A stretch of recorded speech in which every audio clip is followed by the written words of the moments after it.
She stood 5'4" in a room full of warriors. He was 6'2", all muscle and arrogance. When his hand flew toward her face, 300 Navy SEALs held their breath. What happened next would become the most legendary moment in base history, and the reason behind it would break every heart in that room. Hey, real quick, comment your city below.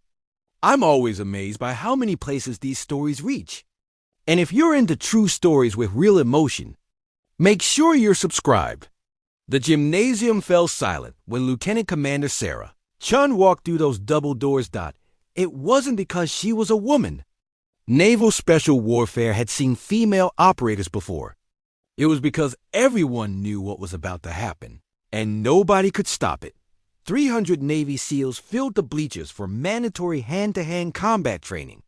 The air smelled like sweat, rubber mats, and testosterone. Instructor Jake Morrison stood center mat.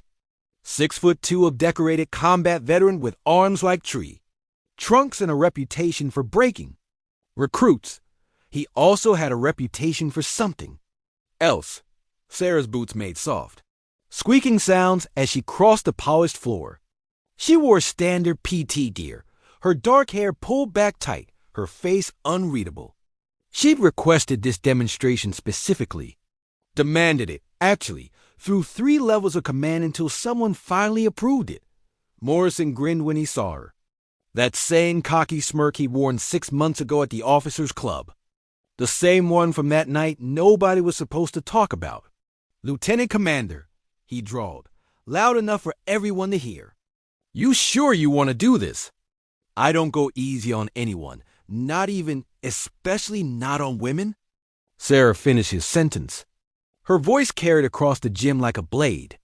"I know. I'm counting on it." Nervous laughter rippled through the crowd. Morrison's grin widened. He cracked his knuckles, rolled his shoulders. This was his domain, his kingdom.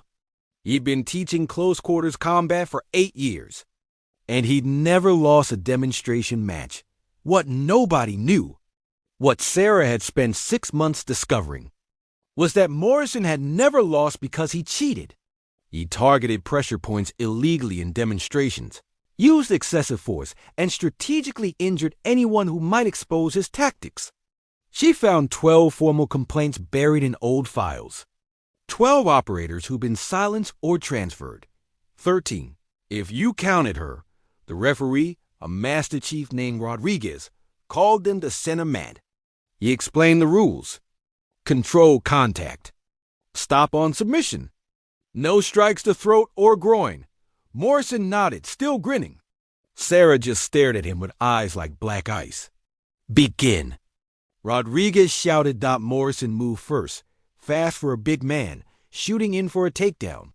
But Sarah was faster. She sidestepped, redirected his momentum, and he stumbled past her. The crowd murmured. Morrison's grin flickered. He reset, more cautious now. Started circling. "Lucky move," he said quietly, "just for her." Just like that was a lucky night, right? When you got too drunk to remember clearly? Sarah's expression never changed. But something shifted in her stance. Morrison took her silence as weakness. He always did. He feinted left, then drove forward with a straight punch aimed at her solar plexus. Full power, the kind that could break ribs, against the rules. Just like last time. But this time, Sarah was ready. She slipped the punch, trapped his extended arm, and before Morrison could react, she'd stepped into him, rotated her hips, and applied a standing armbar with surgical precision. His elbow joint hyperextended with a crack that echoed through the gymnasium like a gunshot. Morrison screamed. He dropped to his knees, his arm bent at an angle arms aren't meant to bend. Sarah held the lock for exactly 1 second longer, maintaining eye contact, then released him and stepped back. 300 Navy SEALs sat in absolute silence. Rodriguez rushed forward, signaling medics. Morrison writhed on the mat, cursing, cradling his shattered arm. Sarah turned to walk away. "You crazy bitch!" Morrison shouted through his pain. "I'll end your career for this. You assaulted a superior instructor." Sarah stopped, turned back. When she spoke, her voice carried to every corner of that gym. Actually, you assaulted me. 6 months ago, at the O Club. You spiked my drink, and when I started to black out, you dragged me to your car. The silence somehow grew deeper. But what you didn't know, Sarah continued, is that I'd suspected you for weeks. I'd heard the rumors, the complaints that disappeared. So I had a friend watch from across the parking lot. With a camera. You're on video, Morrison. High definition. Every single second, Morrison's face went from red to white. I spent 6 months building a case. 12 other victims. Buried complaints. A pattern of abuse and manipulation that goes back to your previous duty stations. Sarah's voice never wavered. I could have taken it straight to NCIS. Could have had you arrested quietly. But I wanted everyone to see what you really are. She looked up at the bleachers, at the sea of faces staring back. You all wondered why a lieutenant commander would request a demonstration match with an instructor. Why I'd risk humiliation. This is why. Because predators like Morrison hide behind their reputations, behind their combat records. They count on victims being too afraid to speak up, too worried about their careers. Sarah walked closer to Morrison, who was still on the ground. That arm will heal in about 12 weeks, she said quietly. The same amount of time it took me to stop having nightmares after what you did. We're even now. But the charges I'm filing? Those are forever. She turned to Rodriguez. Master Chief, there are 2 NCIS agents waiting outside this gymnasium. They've been listening to everything through my wire. I believe they'd like to speak with Mr. Morrison. As if on cue, the gymnasium doors opened. 2 agents in suits walked in, badges displayed. But here's where the story takes its first real twist. As Morrison was being helped to his feet, another SEAL stood up from the bleachers. Then another. Then 5 more. 10. 20. They walked down to the gymnasium floor, forming a line beside Sarah. The first one to speak was a grizzled senior chief named Patterson, a legend in the teens. Someone Morrison had trained under years ago. He got me too, Patterson said, his voice rough. Different circumstances. He knew I was gay before Don't Ask, Don't Tell was repealed. Used it as blackmail for 2 years. Made me cover for his training violations. The next SEAL was younger, barely out of Bud S. He broke my collarbone during a demonstration. Called it an accident. Told me reporting it would end my career before it started. One by one, they shared their stories. Not just about assault, but about abuse of power. Manipulated training records, stolen valor claims. Injuries that were covered up. Morrison's carefully constructed. Empire collapsed in 15 minutes, but Sarah wasn't finished. She had one more revelation, and this one cut deeper than any broken arm. She reached into her pocket and pulled out a folded photograph. Held it up for Morrison to see. You remember this man? She asked. Morrison's remaining color drained completely. The photo showed a young SEAL candidate, bright-eyed and proud, standing at attention in his navy whites. Petty Officer Marcus Chun, my younger brother. He died 3 years ago during Bud Death's training. Drowned during pool comp. The official report said he panicked, lost control, inhaled water. Sarah's voice finally cracked. But I never believed it. Marcus was a championship swimmer. He trained for 2 years specifically for that event. She walked closer to Morrison, holding the photo between them. It took me 3 years to find the evidence. A deleted video file on an old training camera. Security footage the Navy thought was erased. Her hand shook. You were his instructor that day, Morrison. You held him under, just for a few seconds, to scare him, to assert dominance. But Marcus's regulator had a defect, something you didn't know. Those few seconds were enough. The gymnasium was so quiet you could hear hearts breaking. You killed my brother, Sarah whispered, and you've been hiding behind your uniform ever since. Morrison tried to speak, but no words came.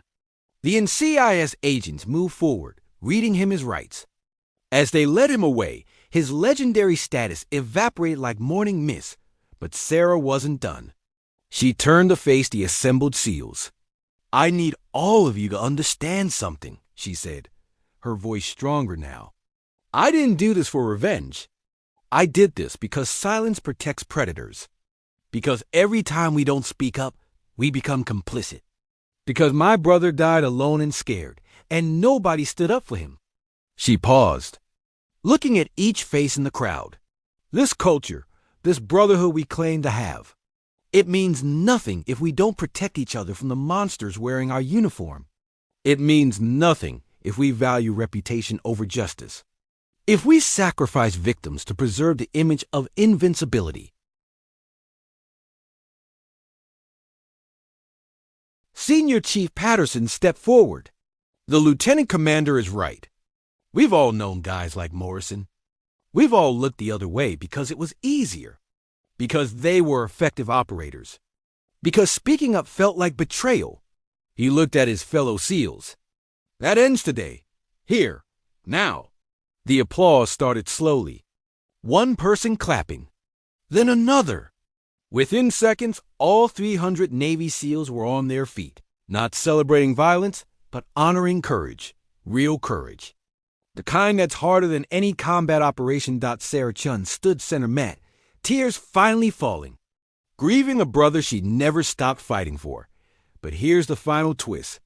The one nobody saw coming. As the crowd began to disperse, an older man approached Sarah, Admiral James Winters, commander of Naval Special Warfare. He'd been sitting in the back, unnoticed, watching everything. "Lieutenant Commander Chun," he said quietly, "walk with me."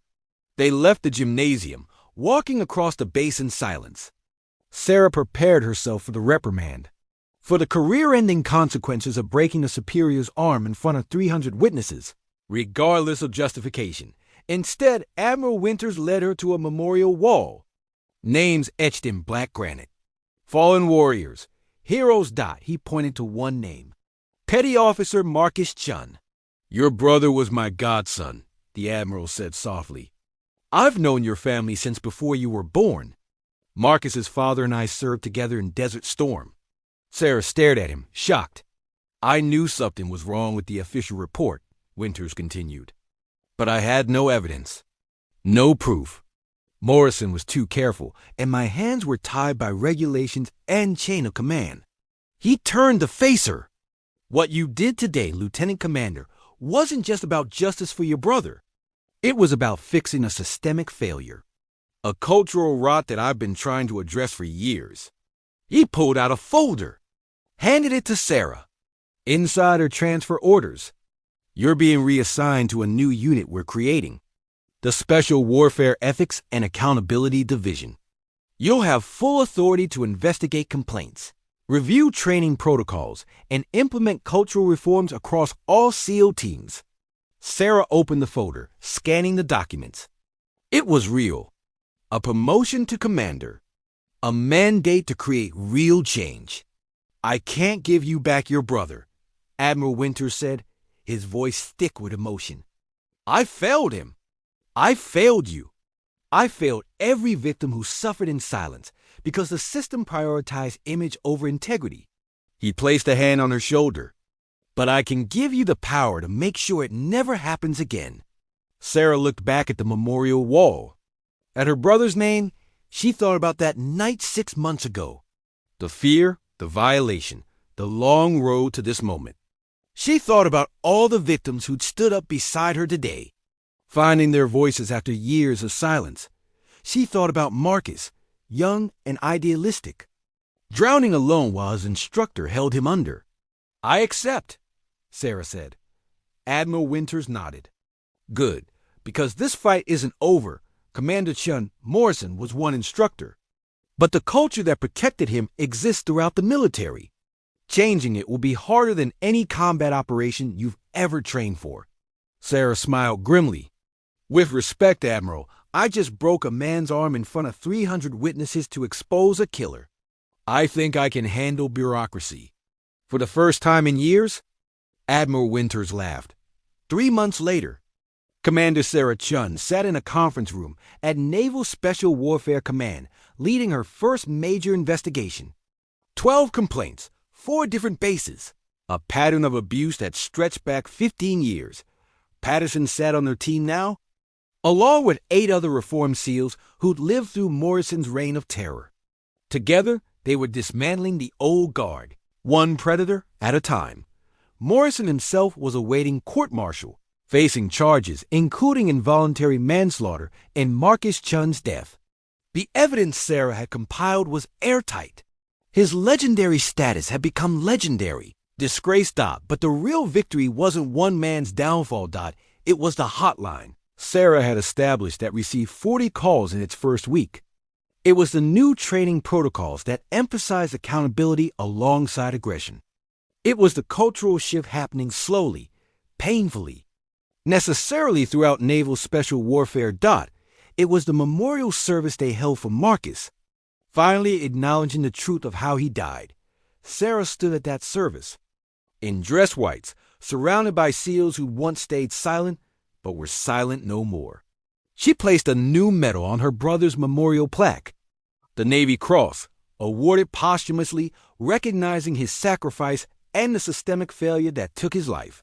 He was the strongest person I knew, Sarah told the assembled crowd.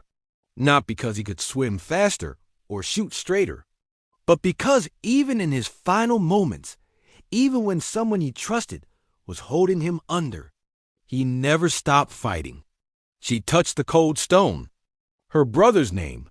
We honor him best not by pretending he died a hero's death in combat, but by acknowledging he died because our system failed him, and by promising that we'll spend every day fixing that system so nobody else dies the same way. The ceremony ended. People dispersed.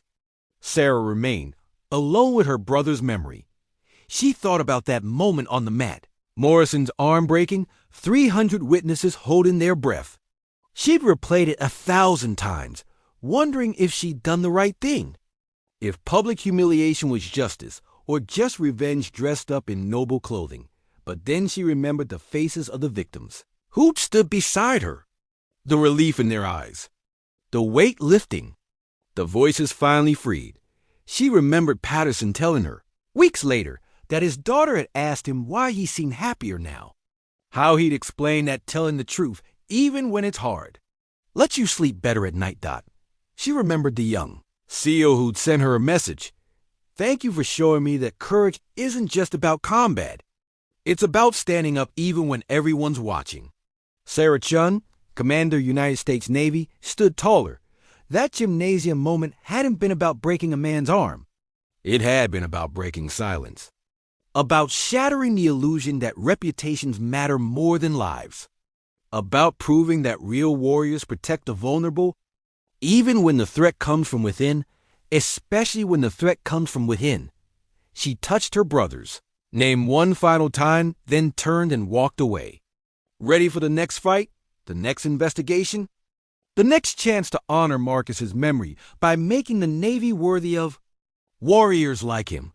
300 Navy SEALs had watched her break Morrison's arm that day, but what they'd really witnessed was a woman breaking every chain that had kept victims silent, every excuse that had protected predators, every cultural norm that had valued image over integrity.